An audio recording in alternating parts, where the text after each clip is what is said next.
බුදුරු දේශනා කරේ පුත්තා මත්ති ධනම් මත්ති ඉති බාලෝ විහඤ්ඤති අත්තාහියත්තනෝ නත්ති කුතෝ පුතෝ ධන.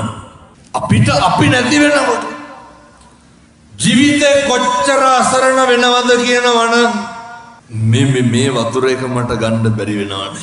මගේ තියෙන වේදනාව මට කියා ගන්න බැරි වෙනවනේ. මේ පින්නතුන් කැමතිද ඔය ඉඳගෙන ඉන්න තැන් වල කෙල ගහන්න කැමතිද? ඒක හරි අපිරිසිදු වෙන්නේ. ඒක හරි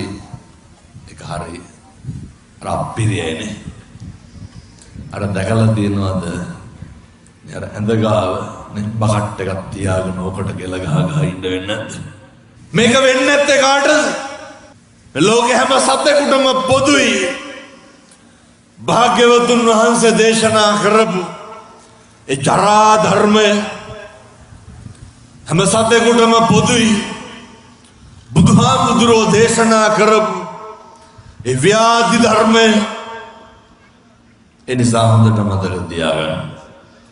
ජීවත් වෙලා ඉන්න කාලේ හරි හොඳට සත්පුරුෂෝ විදියට ඉන්න වෙනතුනි. ජීවිතේ හරි ලස්සනට ඉන්න. අපි පුදුම විදියට අසරණ වෙන જાතිය. මේ මගේ කටනේ ජීවිතේ දවසක් එනවා වෙනතුනි මගේ කටින් මට බත් ටිකක් කන්න බැරි. ජීවිතේ දවසක් එනවා මට මගේ කටින් කතා කරගන්න බැරි. මෙහෙම වෙන අපි මොකක්ද ඔය පිරිමහන වෛරය? මොකක්ද ඔය පිරිමහන ඉදිරිවාදිකම? මොනවාද රණ්ඩු වෙලා බැනලා උට්ටු වෙලා මේක බේරගන්න තියෙන්නේ? ඒ නිසා මේක එහෙම අපිට ජය ගන්න කියලා දෙයක් නැහැ. මේකේ මොනවාද මේක එහෙම පිරිමහ ගන්න තියෙන්නේ? බලල්ලු විදියට මරන්න පුළුවන්. අනේකට රිද්දලා මොකද්ද ලබන්න තියෙන ජයග්‍රහණය? අනේකට වල කපලා පාර කපලා මොකද්ද අපිට කරන්න තියෙන්නේ? ඔය පවුල් වල බලන්න මේ සහරා ෆ්ලෑෂ් එකේ එහෙම නැතුවදී දැන් ප්‍රදීප් අයියට කී දෙනෙක් විතර කණ්ඩායම ඇවිල්ලා කියලා තියෙනවද? අයියා හොඳයි අරු කැපවීමෙන් වැඩ කරනවා. ඔය හොඳයි දිගටම තියාගමු. එහෙම කියනවාද හැමදාම ඇවිල්ලා ගුණ? සමාජිකයෝ ටිකක් දිනනවා නේද? මට අය රෝමගම් බලවලට කියනෙකුත් නැහැ. මම මේ කියලා තමයි යන්නේ. ඔය කියලා කියන්නේම නැද්ද? මිනිස්සුන්ගේ තියෙන අර පුප්පේන පුප්පං සංසග්ගයෝහි කියනෝනේ මල් වලට මල්ලෙක් ගහවුනොත් මේ ප්‍රශ්නේ නැහැ. හැබැයි ගූතේන ගූතං සංසග්ගයෝ එහෙමුණුත් ඇඩියව. මිනිස්සුන්ගේ මුදිතාව කියන එක තියෙන්න ඕනේ. පුළුවන් තරම් බලන්න ඔය මැරිලා යන්න කලින් ඔය ටිකක් ඔය දරා ගන්න පුරුදු වෙන්න. මොකක්ද පවුලේ කාට හරි හරියනකොට පවුලේ කවුරු හරි දියුණු වෙනකොට එතකොට දැන් ඔය තියෙන ලොකු ප්‍රශ්නයක් මේ වත්කම් එකට අර හරියට පරීක්ෂණ කරනවා නේ මේ ආණ්ඩුවේ මුදල් සල්ලි කාලය. ඇයි එසේරම මොනවාද? ඔය මිනිස්සුන්ට හරි දරන්න අමාරුයි. හරි ඉරිසියයිනේ. පුපුරනවා. ජීවිතේ පුරුදු වෙන්න පෙන්නතුනේ කාට හරි හරියනකොට සතුටු වෙන්න. ජීවිතේ පුරුදු වෙන්න හැම ශේස්ත්‍රයකම එහෙමයිනේ. තරහ අවසර අපේ හම්බුරුනේ කිව්වට තරහ වෙන්න එපා. ඔබ වහන්සේලාගේ නේද? මම මේ ඊළඟට කියන්න හිටියෝ මේත් එහෙමයි. පුපුරනවා. මොකේද? මන් දන්නේ ගායකයෝ අතර නම් එහෙම නැතුව ඇති. අනේකගේ දැන් ඒ මහත්තුරුණා නේ ඒ අත්තන්ගේ හැකියාවෙන් ඒ සින්දුවක් දෙකක් කියලා ඒක වෘත්තියනේ. මේක මගේ මොකද්ද? මේකත් මගේ රස්සාව තමයි. බුදුහාමුදුරේ පවරපු චරද භික්කවේ චාරිකම් බහුජන හිතාය බහුජන සුඛාය බොහෝ ජනතාවගේ සුව පිණිස සඳහම් චාරිකාවේ හැසිරෙන්න. බොහෝ ජනතාවගේ සුව පිණිස කටයුතු කරන්න. මේ සංස්ථාව තුලත් එහෙම තියෙනකොට අය ඔය ඇත්තු ගැන අහන්න දෙයක් නැහැ. කමක් නැහැ. ඔය දෙගොල්ලම පුරුදු වෙන්න. අර තමන්ගේ මේ පාඩුවේ හරි නියගාර වෝච නිමාතෝච බුදුවරු උගන්වන්න. එනකට ගරු කරන්න පුරුදු වෙන්න හොඳ නිහතමානීකම හදාගන්න. මේවා හැම එකක්ම පින්නතුනේ පුළුවන් නම් අර ගෙවල් වල හදාගන්න බලන්න. මම මේ කරුණු කාරණා ඉතින් බොහෝ තැන්වල දේශනා කරනවා. දැන් මට පටන් අරන් පැයක් ඉවරයි. මම මේ කරුණු ටික බොහොම ඉක්මනට ඔයන්ට කියනවා. අපි ගෙවල් දොරවල් වල ජීවත් වෙනකොට මම අපේ තාත්තලාට යෝජනා කරන්නේ පුළුවන් තරම් අර තමන්ගේ පවුලට මූලිකත්වය දෙන්න බලන්න. පුළුවන් තරම් තමන්ගේ දරුවන්ට තමන්ගේ බිරිඳට ප්‍රමුඛතාවය දෙන්න බලන්න. මොකේදද? සමහර තාත්තලා ඉන්නවා පින්නතුනේ වැඩ ඇරිලා එනවත් එකයි ආපහු යනවත් එකයි ආයෙ එන්නේ රෑ 12ට එකට විතර. සමහර තාත්තලා කියනවා හාමුදුරනේ මගේ දුවට දැන් අවුරුදු 20යි දුව මාත් එක්ක වැඩිය නැහැ. අහලා බලනකොට කියනවා මම යනකොටත් දුව නිදි මම එනකොටත් දුව නිදි.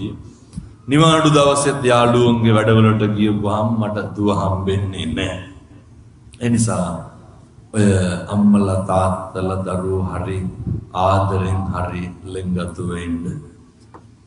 එතකොට ඔය පාසල් යන දරුවෝන් ඉන්නවා නම් හරි අවධානයෙන් ඉන්න. මොකද ඔය හරියට දැන් ඉන්න පැටවු නේ ඔය කොල්ලොන්ගේ සාක්කුවල දැන් බැලුවත් පෙති කාඩයක් හරි දිනවනේ. දුම්ම විදිහට මේ තරුණයෝ මේවට ඇබ්බැහි වෙලා ඉන්නේ. ඒක මහා හිතා ගන්න බැරි විදිහට. මම මේ හෝමාගමට පොඩි යෝජනාවක් කරනවා. මේ සේරම එක්කහුව වෙන්න ඕන. මේ සේරම රොද බඳින්න ඕන. මේ වැඩේ කරන්න පුළුවන් තරුණයන්ට විතරයි. මේ කටයුත්තට අත ගහන්න පුළුවන් තරුණයන්ට විතරයි. දැන් මෙතන ඉන්න කොල්ලෝ ටික එක්කව කරුවොත් කොල්ලෝ දන්නේ නැද්ද හෝමාගම පෙති විකුණන්නේ මොකಾದ කුඩු විකුණන්නේ මොකಾದ අයිස් විකුණන්නේ මොකಾದ ගංජා මේ ගංජා ගහනවද නැහැ. මේ කරන හැම වැඩක්ම කවුද දන්නේ? ඉතින් මේ තරුණයෝ ටික එක්කව වුණොත් එහෙම කොල්ලොන්ට හොරන් මොකවත් කරන්න පුළුවන්ද මේක? හෝමාගම තරුණ මහත්තුරුන්ට මං යෝජනා කරන්නේ ඔව කොරෝනා තරුණයොත් මෙතන ඇති විකුණන කොල්ලොත් ඇති. පුතේ මම බොහොම කරුණාවෙන් දේශනා කරනවත්තන්න. පුද්ගලයෙකුට කවුරු හරි අරක්කු බිව්වොත් බෝතලයක් බොයි දෙකක් බොයි තුනක් බොයි ඊට පස්සේ සීසෙන් පත් නැතුව වැටෙනවා. අර චරා ගොඩවල් බොණ්ඩ ගත්තා කුඩු අයිස් කියලා කියන්නේ මේ මත් පෙති කියලා කියන්නේ පිළිකාව. ගෑනු ළමයි මේකට පුදුම විදිහට ගොදුරු වෙලා විනාශ වෙච්ච දරවියක් කියනවා හාමුදුරුවනේ. අර අධික තරබාරුකම හින්දා අයිස් ගහන අක්කා කෙනෙක් කිව්වලු අයිස් වලට බොඩි එක මේන්ටේන් කරන්න පුළුවන් කියලා. ඒ කෙල්ල මට දැන් කියනවා හාමුදුරුවනේ කරගන්න දෙයක් නෑලු. මම ඕන තරම් දැකලා තියෙනවා. සික් එකෙන් ඔට්ටු වෙන කොල්ලෝ වැඳලා කියනවා හාමුදුරුවනේ මෙව්වා විකුණන්න එපා කියන්නලු. ඒක දරා ගන්න බෑ. වැඳලා කියනවා මේක නවත්තලා දෙන්නලු. ඒක නවත්ත ගන්න බෑ. ඒ නිසා හෝමාගම තරුණයෝ එක්කහුව වෙන්න. මම මේ කියන්නේ හෙට ඉඳන් විකුණන්නට තඩි ගහන්න කියලා නෙමෙයි හොඳ. එක්කහුව වෙලා ඔක නවත්තන්න. මේ පාසල් යන දරුවෝන්ගේ මේ පොඩි දරුවෝ පව් පින්නතුනේ. අම්මලා තාත්තලා ගෙවල් වල නොකියුවට හොඳට යමක්කමක් තියෙන මිනිස්සු හොඳට සල්ලි භාගෙ තියෙන මිනිස්සු ගෙවල් ඇතුලේ අපා දුක් විඳිනවා. එක අම්මා කෙනෙක් කියනවා සමහර විට අම්මා බණ අහන්නත් ඇවිල්ලා ඇති. හාමුදුරුවනේ ලැජ්ජාව හින්දම උදේට රුපියල් 2000ක් කොල්ලගේ ටේබල් එකකින් තියනවලු. ඇයි නැත්තම් අල්ලපු ගෙවල් වලට හැන්ද කෑ ගහනවලු. අම්මා උදේ නැගිට්ට ගමන් අම්මගේ වැඩේ මොකද්ද? රුපියල් 2000ක් ටේබල් එක උඩින් තියෙන එක. එහෙම නැත්තම් ඒ අම්මා ඒ පීඩා මෙහෙම ඕන තරම් තියෙනවා. මිනිස්සු පුදුම විදිහට පිච්චෙනවා. එනිසා මේ තරුණ මහත්තුරුන්ට දුවලට පුතාලට අපේ තාත්තලා එක්කහුව වෙන්න මේ හෝමාගම කිසි දෙයක් කරන්න දෙන්න එපා. වෙන මොකද මේ හරි පව් මේ කොල්ලෝ. මේ තරුණයන්ට ජීවිතයක් නැහැ. නාන්නෙත් නැහැ, කන්නෙත් නැහැ, ඇඳුමක් අඳින්න නැහැ. ඔය අවුරුදු 24යි 25යි අහලා බලන්නකො දාන්න බ්‍රේස්ලට් එකක්වත් නැහැ. එනිසා අපේ තරුණ මහත්තුරු ඔය මේ එකකින්වත් මිදෙන්න අපහසු නම් කාලෙකින් ලබාගත් මනුෂ්‍ය ආත්ම භාවය උදේ මේ වගේ විනාශ කරගන්න එපා. මේ වගේ නැති කරගන්න එපා. මම යෝජනා කරන එක එකාගේ අතකොළු වෙන්න එපා. මේ කොල්ලොන්ට වෙච්ච මහ බැද්දි ඒක. ඔය කාගේවත් පින්නතුනේ කුලී වැඩක් හරි කමන්නේ කරලා ජීවත් වෙන්න. කිසි කෙනෙකුට පුතේ පාවිච්චි වෙන්න එපා. කිසි කෙනෙකුට මාතෘකා හදන්න ඉඩ තියන්න එපා. කිසි කෙනෙකුට අපිව අවභාවිතා කරන්න දෙන්න එපා. අම්මගේ තාත්තගේ යුතුයකම වගකීම නේ. ඔය සමහර දෙමව්පියෝ කියනවා නේ විභාගෙ ලියන්න ඉන්න කොල්ලෝනේ අහනකොට කියනවලු එම් ඔය හැන්දෑවෙක් හොලා එක එක කරනවා. අම්මහලා පුතේ යන්න එපා ඔක නවත්තන්න. එතකොට කියනවලු මේ මං ඒක මීටරෙන් කරන්න කියලා. කොල්ලා දන්නවලු ඒක චාටර් වෙන්න කරන්නේ නැලු. මේ ඒ හින්දා ඔයාලා කලබල වෙන්න එපා කිව්වලු. තරහවසර අපේ හඳුනන සමහරවක බුද්ධ වචනයෙන්ම කියනවා. මධ්‍යම ප්‍රතිපදාවෙන් කරන්න කියලා. එහෙම්මම කියලා තියෙනවා. ඔය ඉතින් ඕකේ කෙලවර සමහර කොල්ලොන්ට කියනවා දැන් නවත්ත ගන්න බෑ ඒ හින්දා ටික ටික අඩු කරනවලු. මේ තරුණ දරුවෝ මහත්තුරු මතක තියාගන්න වාසේරම නවත්තන්න. ලස්සන කොල්ලෝ කැහුටු ගහිච්ච ඇඟවල්නේ ගහුවොත් එහෙම දෙකට ගන්නවා. කිසි පණක් නැහැ. මම මේ අපහාසට කියනව නෙමෙයි. එක පැටියෙක් අර දැකලා තියෙනවනේ අර බයිසිකල් ටැංකිය වගේ හෙල්මට් දාගෙන යන කුකුලට තොප්පිය දැම්මා වගේ. කොල්ලා අතින් බයිසිකලේ පෙරලිලා. අයියෝ ඔට්ටු වෙනවා පින්නතුනේ බයිසිකලේ කෙලින් කරගන්න කොල්ලට පණ නැහැ. එච්චරටම අඟවල් දිරලා විනාශ වෙලා විරූපී වෙලා. අම්මට තාත්තට කුණුහරුපෙන් බයිනවා කෑ ගහනවා ඉවරයක්. රැතිස්සෙම වගානේ ඇවිදිනවා. එනිසා අම්මලා තාත්තලා දරුවෝ ගෙවල් වල හොඳට ඉන්න. මේකට කැම ටික උයා ගන්න. උයපු කැම ටික එකටම කන්න. උයපු බත් ටික නිමෙන්න කලින් සේරම එක්කහුව වෙලා කන්න. සේරම එකට නිදා ගන්න. හරි කමන්නේ ගෙදර කට්ටිය ගිහින් බලන්නනේ අම්මා තාත්තා එක්ක යන්න. යාළුවොත් එක්ක යන්න ඕන ගමන යාළුවොත් එක්ක යන්න. හැබැයි අර බුදුරු මංගල සූත්‍රයේ ඉස්සරලම දේශනා කළේ අසේවනාච බාලාන. ඔය ජීවිතය ඇත්තන්ට වැරදුණු තරමක් වැරදුනේ යාළුවෝ හින්දා. ජීවිතේ වැරදුණු තරමක් වැරදුනේ අසුරු කරපු මිනිස්සු හින්දා. එනිසා අපේ අසුර වැරදුනොත් නම් වෙනතුණු මුළු සංසාරෙම වරදිනවා. ඔය අසුර පිළිවෙලක් කරගන්න ඒ සඳහා අවශ්‍ය ශක්තිය ධෛර්යය සියලු දෙනාට දලදා හාමුදුරුවන්ගේ පිහිටෙන් ලැබේවා සාදු කියලා ප්‍රාර්ථනා කරන්න. මේ තරුණ මහත්තුරුන්ගේ මේ අම්මලාගේ තාත්තලාගේ ප්‍රබෝධය මෙලෙස නැති වුණොත් එහෙම අනාගතයේදී සම්බුද්ධ ශාසනය විනාශ වෙනවා. අපේ පන්සල් ටික වැහිලා යනවා. මේක පින්නතුනි මහා මුද්‍රිසම් ලෝකයක් වෙන්න පුළුවන්.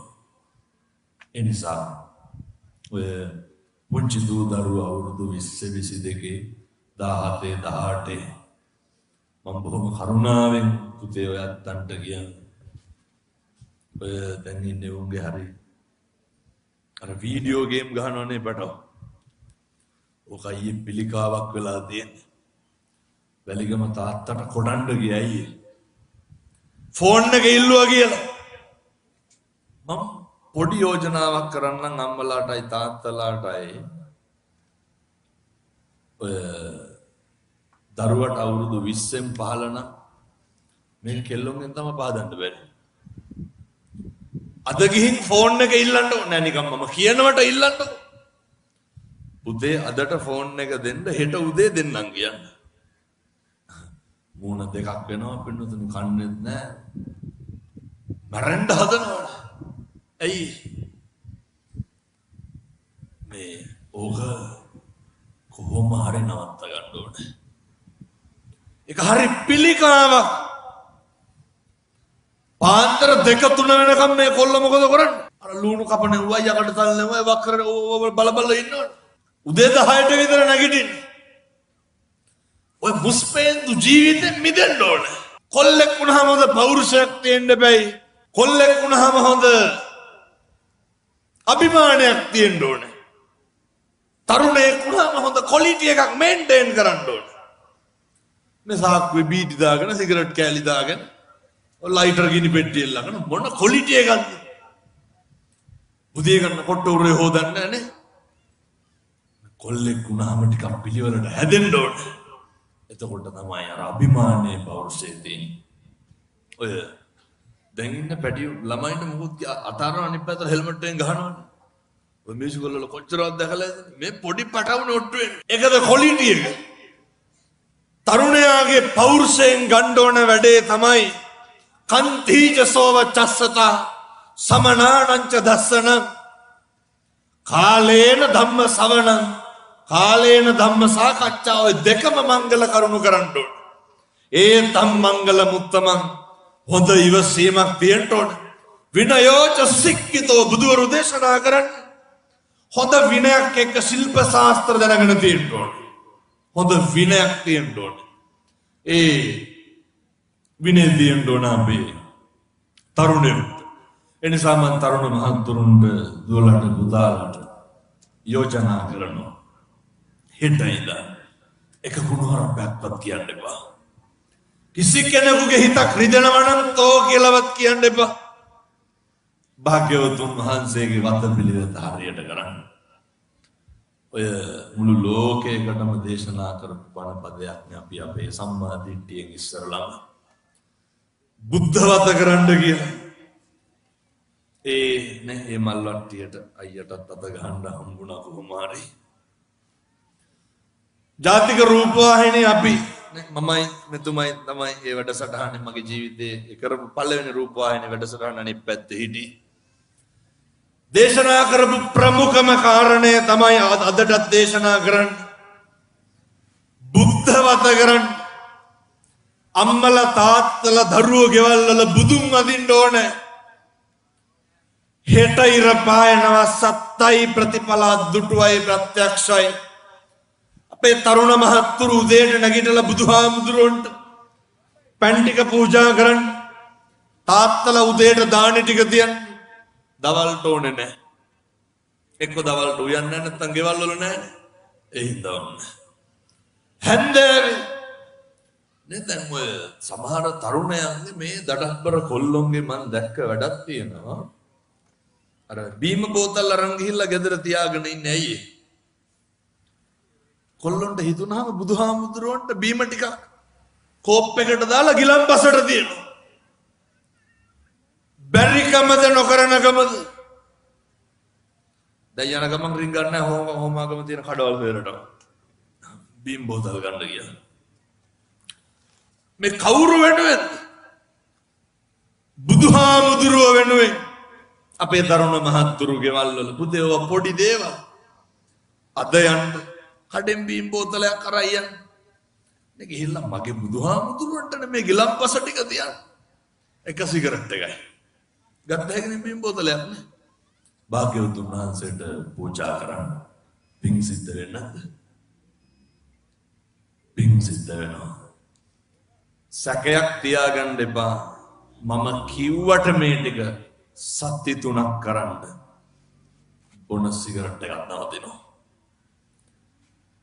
කිව්වට කරන්න. සත්‍ය 3ක් කරන්න. බුද්ධවත කරන මිනිස්සුන්ට මේ ලෝකේ කවදාවත් වැරදිලා නැහැ. කිරීතුරුවා වාගේ හරියනවා පින්නතුනි. ඒ ගෙවල් වල ආයේ ප්‍රශ්න නැහැ. ආරවුල් නැහැ. කිසිම ගැටලුවක් නැහැ. සහයෝගයෙන් ඉදී එකිනෙකා විශ්වාස කරයි. අය කේන්ති යන්නේ නැහැ. කේන්තියේ ඉඳන් නවතින පුදුම විදිහට ප්‍රතිඵල දින. උදේට එළියට බහිනකොට අත් දෙක නල්ලට තියලා බුදුහාමුදුරුවන්ට අම්මට තාත්තට වැඳලා දරුවෝ ටික ඉඹලා බදාගෙන කටයුතු හරි ආදරෙන් දවස පටන් ගන්න. ඒ සඳහා අවශ්‍ය ශක්තිය ධෛර්යය මෙපින්වත් සියලු දෙනාට ලැබේවා. සාදු කියලා ප්‍රාර්ථනා කරන්න.